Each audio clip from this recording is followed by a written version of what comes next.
Hello, my name is Anna. Welcome to another English lesson.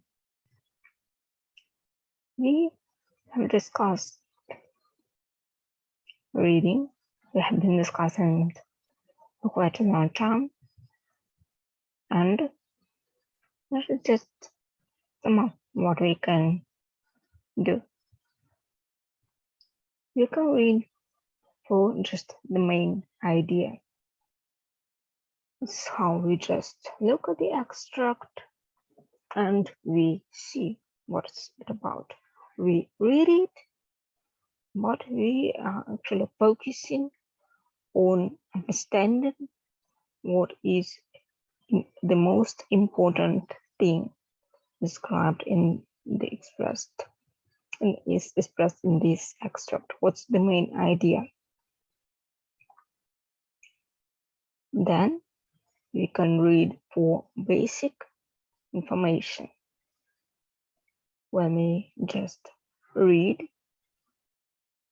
and we look for the answers to some questions, and so we look for some specific words that are supposed to be the answers to our questions, and then we analyze these words, these data. So we are basically looking for data. We just look it through, we don't read, we just look it through and try to focus our attention to just sketch out all the important information, some certain items that are supposed to be the answer to our question. Then we can read for just pleasure. It's mainly what we have pleasure from the beauty of the language, from the beauty of the situation, from the challenges. It's just up to us. Just how we basically read when we take a book and okay, I'm reading. What are you thinking of? What's your purpose? This is reading for pleasure. So reading for pleasure is up to the reader. It's always up to the reader. When it's according to the wish of the reader, it's reading for pleasure. If there are no other purposes, but any other purpose can be connected with reading for pleasure too. Of course, it's obvious. Then you can also read analytically, just for the purpose of the analysis. What was the analysis for? The analysis is for coming up with our own ideas. So we analyze how it's all structured artistically, from the point of view of art. What tools does the author use? How does he picture it all? How he or she achieves certain fact? How is it all possible?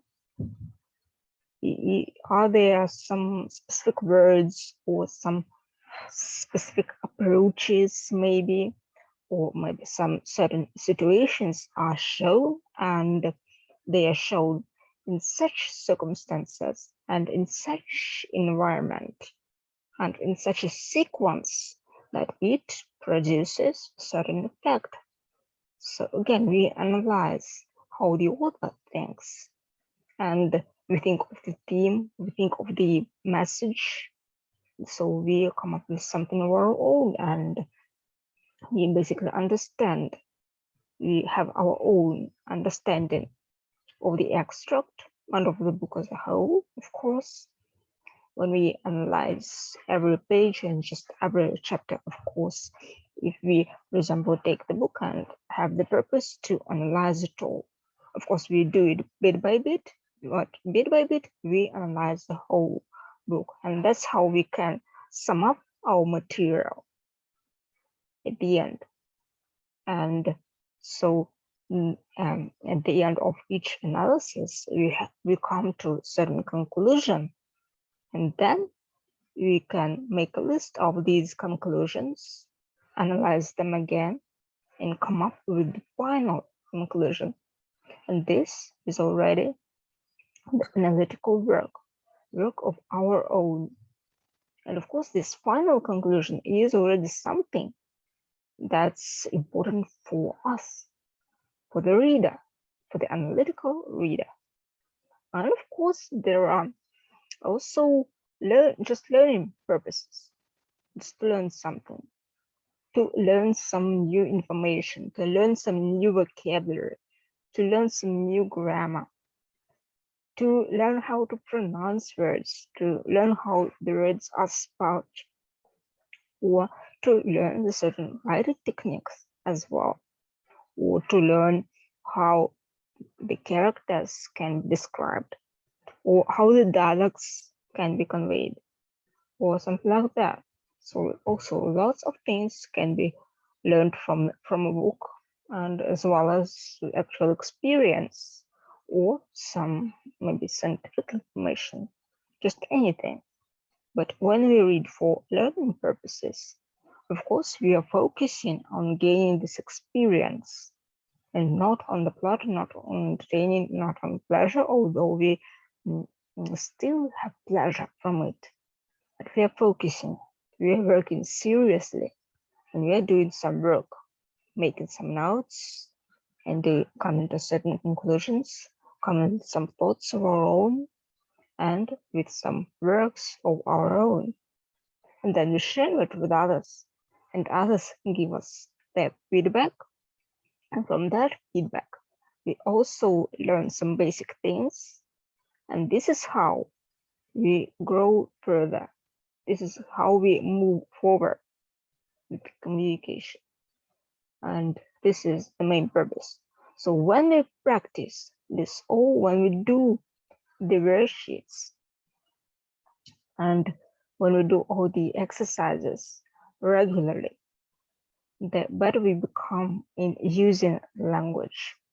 The more we do of this, the better we become at using the language, and more chances we have with using the language for specific communication purposes.